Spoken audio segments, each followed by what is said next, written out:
যে আমি এইবাৰ নৰেন্দ্ৰ মোদী ডাঙৰীয়াক তৃতীয়টো কাৰ্যকালৰ বাবে প্ৰধানমন্ত্ৰী হিচাপে নিৰ্বাচিত কৰাৰ বাবে সকলোৱে আমি একেলগে আমি আমাৰ যি অধিকাৰ গণতান্ত্ৰিক অধিকাৰ ভোটাধিকাৰ আমি সাব্যস্ত কৰিম উন্নয়নৰ স্বাৰ্থত নৰেন্দ্ৰ মোদী ডাঙৰীয়াক প্ৰধানমন্ত্ৰী বিপিএফ শূন্য হৈ গৈছে দৰং ওদালগুৰিত পুনৰ বিপিএফ বা কংগ্ৰেছ পাৰ্টিৰ কোনোবা জইন কৰাৰ সম্ভাৱনা আৰু আছে নেকি?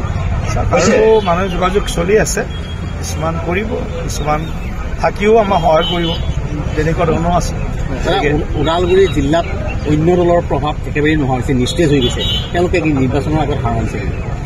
মই এইটো ক'ব নোৱাৰোঁ, তেওঁলোকে ভিতৰে ঘূৰি আছে, তেওঁলোকেতো হিন্দী কাণ্ডা স্বভাৱ আছেতো, গতিকে হিন্দী কাণ্ডা স্বভাৱটো তেওঁলোকে এৰিব পৰা নাই, গতিকে বহুত বেছি হিন্দী কান্দিব নোৱাৰে এইবাৰ, কাৰণ হিন্দী কাণ্ডা অস্ত্ৰটো এইবাৰ তেওঁলোকৰ হাতত নাই। হিন্দী খান্দিবৰ কাৰণে যি হেৰি লাগে, আমাৰ খন্তি লাগে, কিবা লাগে, এনেকুৱা অস্ত্ৰ তেওঁলোকৰ ওচৰত নাই, গতিকে হিন্দী খান্দিবৰ কাৰণে চেষ্টা কৰিব, কিন্তু তেওঁলোক সফল নহয়। এই অস্ত্ৰ কিয় নোহোৱা হ'ল তেওঁলোকৰ অস্ত্ৰ কেনেকৈ থাকিব?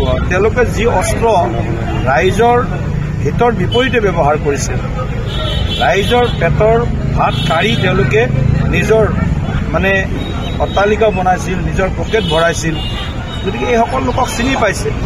আৰু কংগ্ৰেছ বুলিতো কংগ্ৰেছ বুলি কিবা আছে নেকি?